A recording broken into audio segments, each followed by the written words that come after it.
Oi, oi. Boa tarde a vocês. Para a gente iniciar essa última etapa dessa maratona, né? Para quem chegou aqui cedinho, participando da abertura, do vídeo, dos debates da manhã. Então, essa é a última etapa dessa segunda edição do Seminário sobre Psicologia em Emergências e Desastres.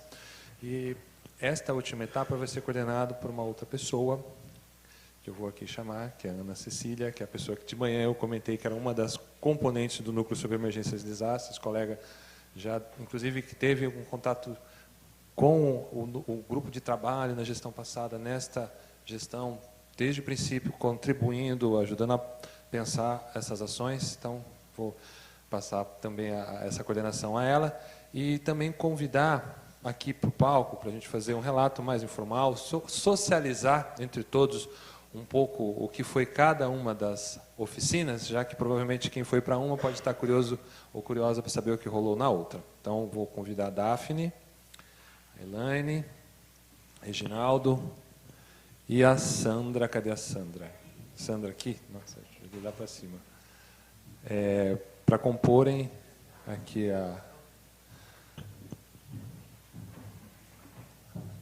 aqui à frente, mas depois, se vocês quiserem também se manifestar, complementando, fiquem à vontade. Aí, a ideia é cada um poder falar um pouquinho, é um pequeno resumo para a gente fechar essa atividade, encerrar até se alguém tiver mais alguma questão, além das que foram discutidas nas oficinas. É um último momento para a gente registrar isso, para a gente dar continuidade aos debates sobre essa temática pelo Conselho Regional, levando para a sociedade, levando para a categoria, levando para também as pessoas que estão nestas situações ou venham a passar pelas situações de calamidade. Muito obrigado. Vou passar a palavra a Ana Cecília. Oi, gente, boa tarde. Bom, meu papel aqui vai ser relativamente simples. Eu vou só tentar coordenar um pouco o tempo e também as perguntas de vocês. A nossa ideia, quando a gente pensou esse momento final, era realmente poder ouvir o que foi discutido e pensado nas oficinas, já que não dava para todo mundo participar de todas, porque a gente fez a opção para elas acontecerem ao mesmo tempo, era para realmente poder fazer essa troca. Então, cada um aqui dos colegas vai fazer um resumo do que foi discutido. Se alguém que participou da oficina quiser fazer algum adendo, alguma coisa, vocês me avisem aqui. E depois eu vou tentar fazer um fechamento para a gente poder encerrar. Tá? O Reginaldo, então, vai falar primeiro. Bem, boa tarde. Inicialmente, eu ia acompanhar oficinas sobre a gestão suas do atendimento socioassistencial nas situações de emergências e desastres, mas aí, por uma questão de contingência, de contingente mesmo, de quantidade de pessoas nessas oficinas, a gente acabou juntando com outra oficina que é sobre a logística humanitária. Então, os dois grupos foram juntados e as duas palestrantes, que é a Tabata Bertazzo, que é da USP, e a professora Maria de Jesus Dutra, que é da UFSCar, elas foram fazendo a sua fala e entrecruzando os dois temas, né? Como é que é a atuação dos SUAS nessas situações e como que é a logística humanitária para dar conta também dessas situações, né? A professora Maria de Jesus começou apresentando alguns dados dos desastres no Brasil, para provar, mostrar que a gente tem desastre, sim, né? Que a gente não é um país abençoado, que a gente tem muitos problemas. Não, talvez não aqueles desastres de Hollywood, né? Terremotos, tsunamis, né? Mas as nossas enchentes do dia a dia, etc. E a importância de a gente olhar para dois públicos específicos. Os afetados, as pessoas afetadas direto ou indiretamente pelo desastre, e as pessoas que trabalham no resgate. Também o staff direto, que são os bombeiros, os policiais, os profissionais da rede de assistência, e o staff indireto, né, que são os voluntários, etc. Então, com foco nesses dois pontos, né, os afetados e os trabalhadores, ela, junto com uma equipe, a professora Maria de Jesus, junto com uma equipe de alunos da UFSCar, fez um levantamento de estudos, né, onde apareciam essa questão de como o psicólogo pode atuar nessa situação, trabalhando com essas duas populações, né? Então, ela fez um levantamento de 12 ou 13 obras brasileiras e estrangeiras, onde aparecia essa questão, e o que essas obras apontavam, como é que deveria ser a situação do psicólogo nessas situações. Aí ela levantou 30 e poucos comportamentos ou atitudes que o psicólogo deve ter nas situações, e categorizou em 5 grandes categorias de comportamento e apresentou essas categorias para a gente. Algumas, com certeza, quem tem estudado a questão da emergência de desastre conhece, né, em relação a isso, que é estar preparado, estar capacitado, conhecer a situação, a comunidade, levar em conta as questões culturais, se apresentar para quem está no comando, né, não é cheguei chegando, né, mas se colocar junto com a equipe, entre outras situações, né. E o pessoal que estava presente na oficina, que tinha apenas uma pedagoga, mas as outras eram pessoas formadas em psicologia e atuando no SUAS, né? Então tinha pessoas que atuavam no CRAS, no CREAS, em centros que trabalham com população de rua e de acolhimento. Então elas conseguiam, a partir dessas pontuações que a professora foi fazendo, dessas atitudes, se colocando também onde elas conseguiam fazer isso, onde elas não conseguiam, quais eram as dificuldades da atuação. Então, era um psicólogo que já tinha alguma experiência, enquanto SUAS, de atuar nessas situações de emergências e desastres, né? E, por outro lado, a Tabata foi colocando em relação à logística humanitária, como é que essa logística, apesar de ter protocolos seríssimos de como essa logística deve ser feita, na prática não é feita, né? Então, a logística ela se compromete muito quando ela tem que atuar, né?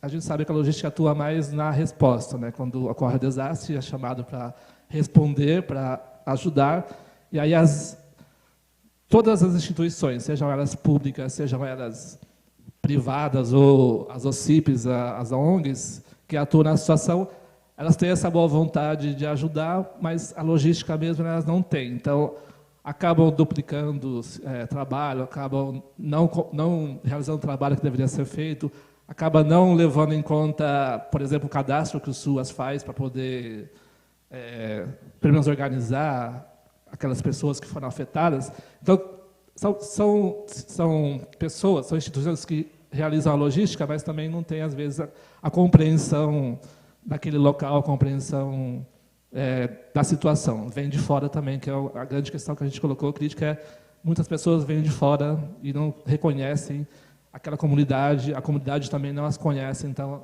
esse trabalho conjunto ele é prejudicado por isso. Então a logística acaba sendo prejudicada porque, apesar de ter o protocolo, as diretrizes, elas não se encaixam na situação real.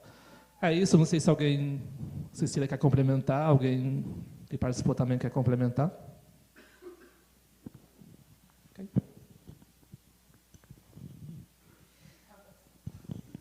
Desculpa, talvez o principal aqui que a gente colocou aqui, quais são as dificuldades e desafios que faltam para a gente, então, enquanto SUAS, que é a falta de capacitação dos profissionais. Os profissionais do SUAS atuam porque estão ali na política pública, mas não têm muita capacitação.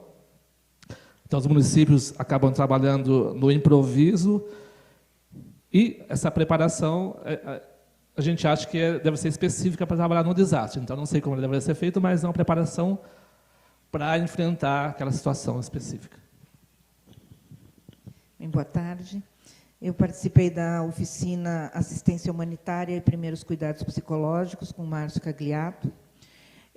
O Márcio tem uma experiência importante no atendimento, no trabalho internacional, e trouxe diversas discussões, na verdade, um tema bastante denso, né, para a gente poder discutir, e para pouco tempo. Mas o que eu acho que me chama a atenção é que ele colocou a importância da saúde mental e do suporte psicossocial, mas a importância de somar, de que essas duas questões sejam trabalhadas juntas o tempo todo. Como promover, né? Ele trouxe os primeiros cuidados psicológicos, falou da indústria da emergência, trouxe algumas imagens para que as pessoas pudessem discutir. Tem uma pergunta que ele faz, que é: o que atrai os psicólogos para emergências e desastres? Eu fiquei pensando nessa resposta também. Da importância da efetiva informação para as pessoas, os afetados, né, que estão envolvidos. Fala do triângulo, ele apresentou o triângulo de intervenção psicossocial, mostrando aonde é que entra o atendimento mais específico, e apresentou os primeiros cuidados psicológicos. Aqui na questão dos avanços apontados, que eu levei em conta, vou ler.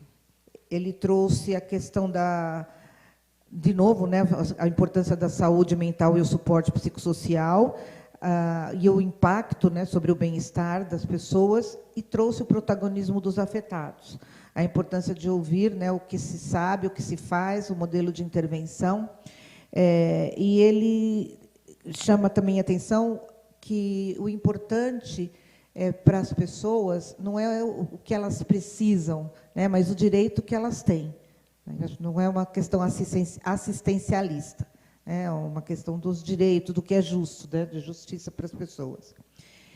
E eu anotei como as principais dificuldades ainda o suporte psicossocial, mais a saúde mental, embora seja dentro das necessidades, e também como dificuldades, a coordenação em suporte psicossocial e saúde mental, a importância de unir os vários saberes, né, para o atendimento psicossocial, não só a psicologia, e não ser necessariamente o psicólogo, e a competição das disputas políticas.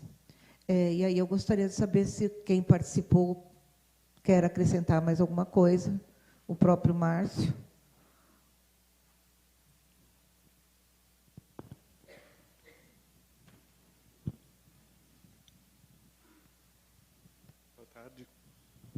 Boa tarde.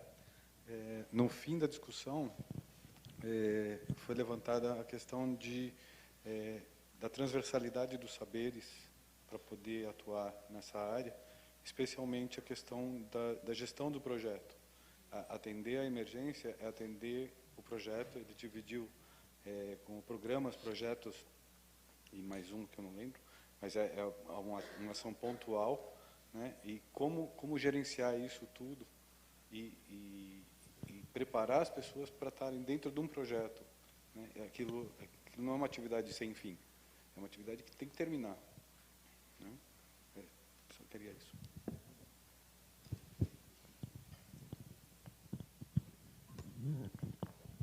Mais alguma coisa, gente? Tá, vou pedir para a Daphne você falar, e depois, por último, a Sandra, pode ser? Desculpa, alguém esqueceu isso aqui na sala 202. Oi? 210. Parece ser uma... tá. Depois te dou.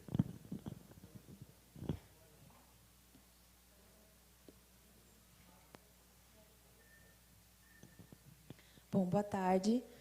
Eu sou a Daphne e eu fiquei na oficina, né, sobre o atendimento psicológico à saúde mental nos planos de contingência com a Janaína Furtado.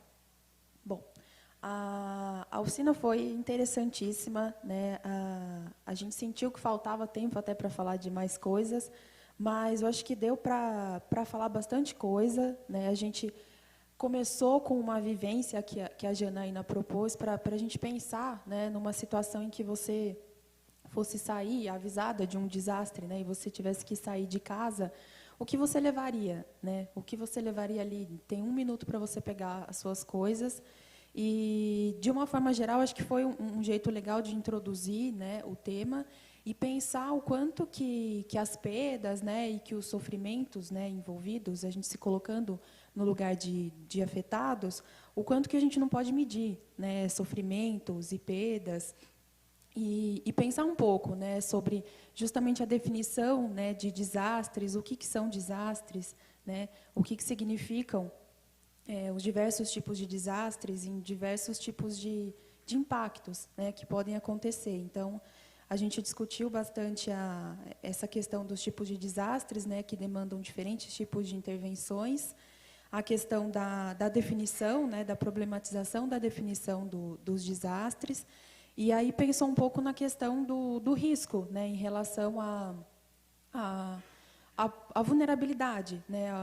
O que são os locais vulneráveis, o que são as populações vulneráveis, né? Que recursos que a gente tem para poder atuar, né? Tanto em prevenção quanto em resposta. E aí ela foi trazendo bastante, inclusive, experiência de campo, né? Principalmente, né? no trabalho em Santa Catarina.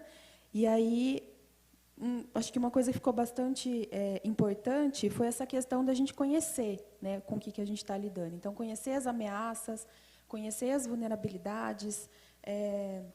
A partir disso, né, foi dado um panorama geral dos desastres no Brasil, né, a importância do mapeamento, né, de áreas de risco, de populações de risco, pensar a questão da percepção de risco também da população, né, o quanto que isso pode estar envolvido em questões de prevenção e de resposta também, na dimensão do impacto dos desastres, né, então pensar em todo o contexto, né, de atendimento, de perda de moradia, né, de famílias, de lidar com a saúde mental, a questão do meio ambiente, a questão de trabalho e renda, né, da rotina das pessoas e dos serviços que eram oferecidos, né, antes da ocorrência do desastre, a questão de violência também, de segurança, né, então a Janaína falou sobre abrigos, sobre diversas situações e ela apresentou para a gente também um material que falava sobre a proteção dos direitos humanos das pessoas afetadas por desastres, né, e aí pensando em diferentes tipos de desastres, diferentes tipos de contexto. A gente falou também da importância de trazer a voz dos afetados, né? Isso acho que em todas as discussões a gente falou da importância disso, né? Inclusive pensando nos planos de contingência, o quanto que é importante a gente ouvir, né, os afetados para poder pensar no que seria importante para estar contemplado num plano de contingência. E aí, assim, de uma forma geral, pensando nos planos, né?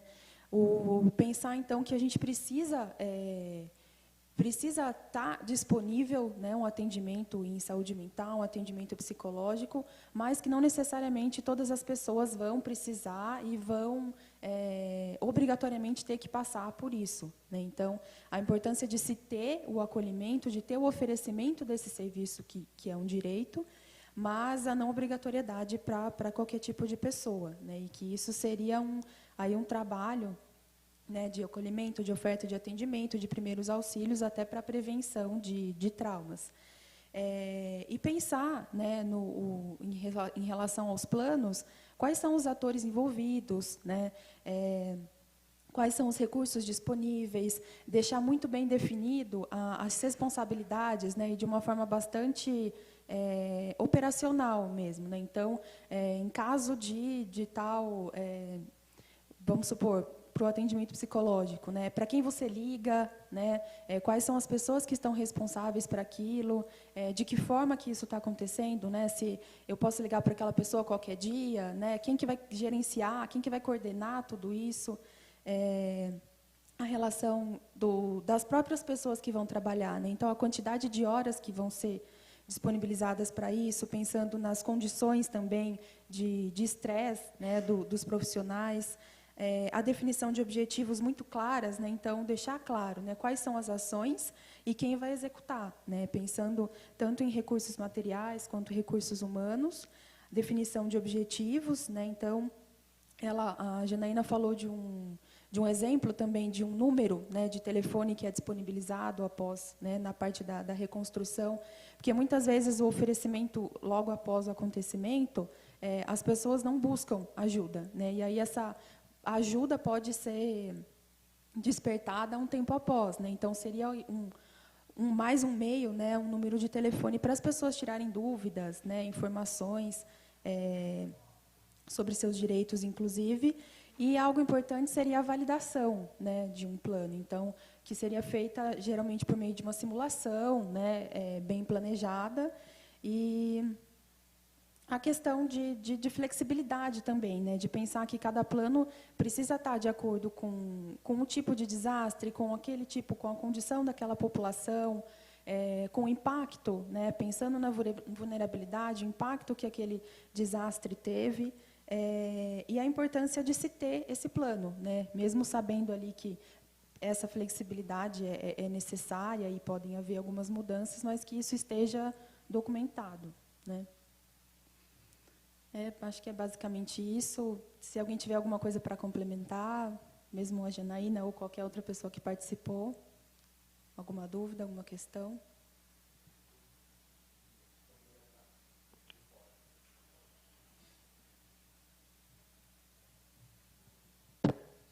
É bem rápido, uma complementação para que fique registrado e muito claro por que é um direito da população. Isso, tudo que vocês discutiram.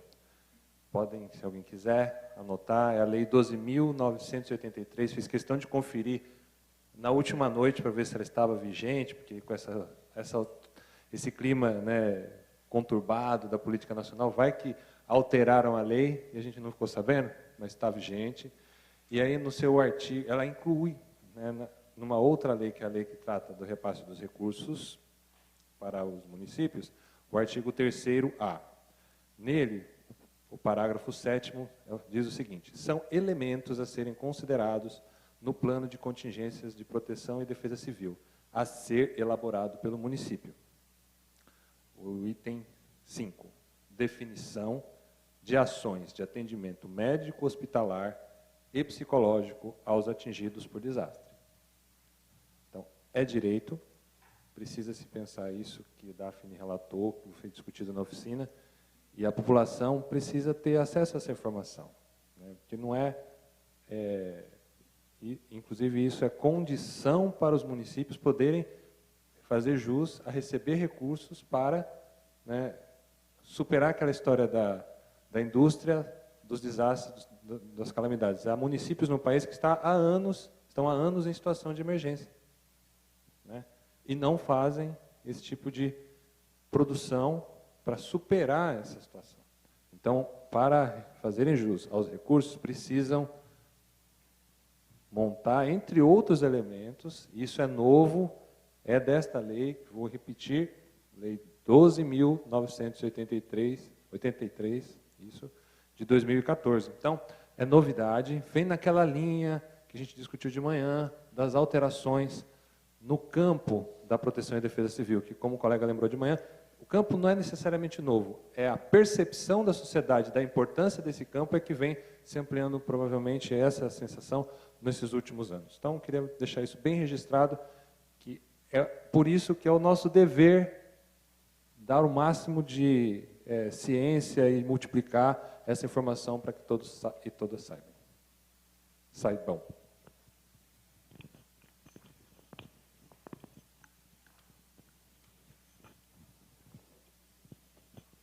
Oi, boa tarde. Meu nome é Sandra.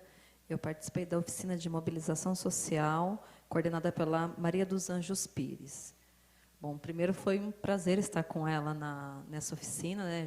Para quem esteve aqui no período da manhã que pôde ouvi-la falar, também acho que é muito importante a gente trazer para os nossos debates, sempre muito técnicos, acadêmicos, enfim,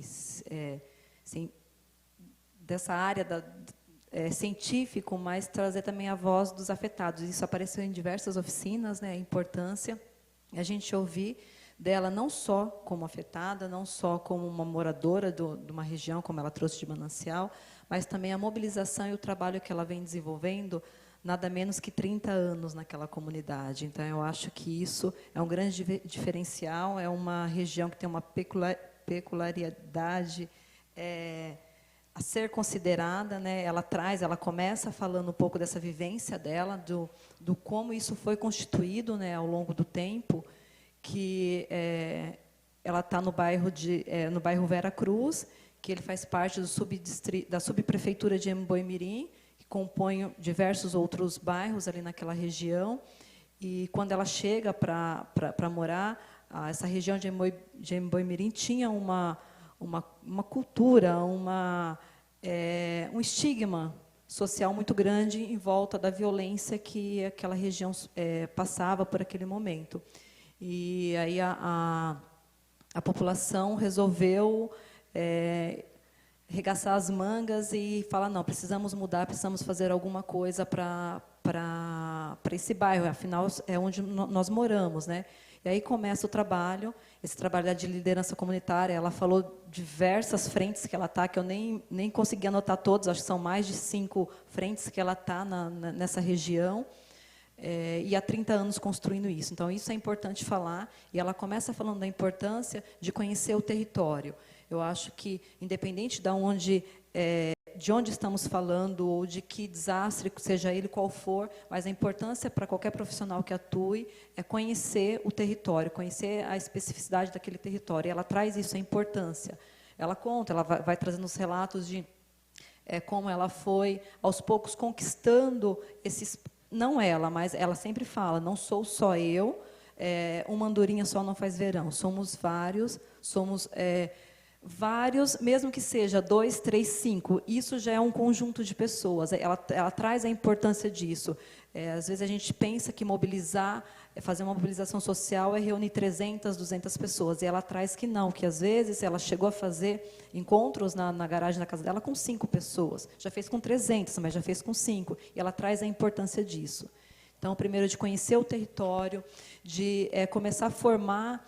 E algo que ela traz também muito importante, ela é muito conhecida nessa região, ela é referência para muita gente lá, e ela coloca que, acho que a importância disso é ela não ser partidária, ela não tem, embora ela tenha ali as suas questões políticas, religiosas, mas ela não traz isso para esse campo. Ela está ali, ela transita em diversas frentes religiosas, tudo em prol da comunidade. E o que ela traz muito interessante é que o partido dela é o povo e a bandeira dela é a comunidade. E é aí sim que ela trabalha, não só ela, como esse grupo de pessoas que ali estão juntas, né, trabalhando para um território, para uma região melhor. Então, ela traz essa experiência, acho que de mobilização social muito importante, do conhecimento da importância da liderança comunitária, que aos poucos e conquistando esse espaço e buscando e lutando.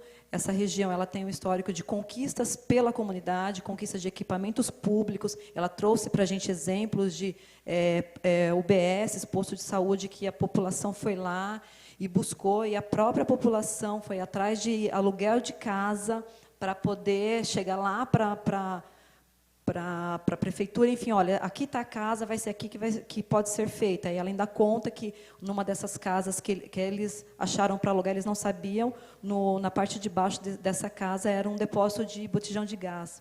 Que aí depois a própria comunidade percebeu que não poderiam ficar ali. E aí a própria comunidade reivindicou, não, a UBS precisa sair daqui e precisa ir para um outro espaço. Então, ela vai mostrando essa luta, essa conquista. Eles conquistaram também diversos equipamentos públicos, mas também o CEL, que tem lá nessa região de Embu-Mirim, junto à educação, tiveram diversas divergências, não eles da comunidade, mas políticas entre si. Ela conta que, nesse momento, onde tinha o CEL, sobrou um espaço no próprio terreno, e ela falou, não, aqui é um bom espaço, né, a comunidade para construir uma UBS seria interessante, é um espaço bom. Não, mas aí tinha briga da Secretaria da Educação, com a Secretaria da Saúde, e eles sempre lá atuando, não, a gente precisa... nós precisamos ser ouvidos, nós precisamos disso, e sempre lutando. Então, ela traz essa importância dessa luta, né, da população, da comunidade, mas ela traz uma coisa, acho que é fundamental, que precisamos, sim, brigar e lutar, mas sempre dentro daquilo que já temos, dentro das leis, dentro das políticas públicas. Não adianta a gente inventar a roda. Temos já uma política pública que nos garante isso, é direito, ela traz isso. Como é direito nosso, então vamos, com essas leis em mãos, com essas políticas, cobrar isso. Então, é assim que eles conseguiram, conquistaram, tem muita coisa para ser conquistado, como ela mesma colocou, é uma área de manancial, tem diversos problemas de invasões, enfim, que a gente não entrou nesse mérito, a gente ficou como oficina para discutir a importância da mobilização social e como eles chegaram a muitos resultados. Então, ela trouxe isso, né, do quanto isso é importante você buscar argumentos para isso. Então, eles buscaram argumentos na lei, tentaram. Quando eles não conseguiram, eles fizeram abaixo-assinado, fizeram ação civil pública, eles têm um fórum em defesa da vida, que é fundada de uma instituição religiosa, mas que consegue juntar diversas secretarias, diversos equipamentos públicos, diversas instâncias políticas nesse espaço, em busca sempre em prol de melhorias para a região. Então, acho que isso foi super interessante. Muita gente ficou muito instigado, mas como vocês conquistaram tanta coisa, como conseguiu? E ela falou, olha, houve questionamento, mas se vocês tiveram marketing, como foi? Não, nosso marketing é o boca a boca. A gente batia na casa das pessoas, quando foi preciso a gente em algumas lideranças não muito, como eu posso dizer, não muito legais dentro da comunidade, mas que eles bateram na porta e foram lá mesmo, correndo risco de ser recebido por não bem recebidos, mas que insistiram, que foram lá, olha, nós temos nosso espaço, vocês têm o de vocês, cada um no seu, mas que a gente precisa, junto pela comunidade, que eles não desistem. Eu acho que isso é a importância, né, que apareceu que apareceu nas outras oficinas. E só para fechar, falar um pouco, então, como a psicologia atuar com a mobilização social. Eu acho que está aí. A gente chegar nesses espaços, conhecer o território e, junto com essas lideranças, começar a executar esse nosso trabalho em parceria com eles, porque o trabalho já está lá, já está sendo feito. Então, nosso papel é dar continuidade e ser mais um instrumento, mais uma técnica para agregar nesse trabalho que eles vêm desenvolvendo, ou seja, em qualquer outra comunidade. Obrigada. Gente, desculpa, a gente vai precisar encerrar. O auditório aparentemente vai ser usado, então a gente precisa realmente terminar. Infelizmente, não vai dar para abrir para mais perguntas. Bom, queria agradecer, né, vocês estão representando o debate todo que foi feito. Agradecer especialmente vocês que participaram e também com muito carinho o pessoal que veio aqui falar, né? Estou vendo aqui o Márcio, Janaína, mas as outras pessoas também, todas que vieram falar aqui nesse evento. Para a gente é muito importante, acho que essa imagem que você traz, né? Às vezes tem 5 pessoas, às vezes tem 300, não importa, né? A gente precisa realmente seguir debatendo esse tema. Muitos de vocês trouxeram a importância que vocês discutiram no grupo de trazer esse tema para um debate mais cotidiano e mais transversal e também que tangencie muito as outras áreas da política pública, da vida em sociedade, enfim, as outras práticas. Então, quem sabe, com um evento como esse, vocês todos que participaram vão poder também seguir levando essa discussão para os outros campos da vida de vocês. Está aqui a Cecília e o Joari, e também nós aqui que somos os membros do núcleo do CRP, então... enfim, estamos aí abertos, a gente faz eventos periodicamente, tem a página que vocês todos devem conhecer por meio da inscrição que vocês fizeram no evento.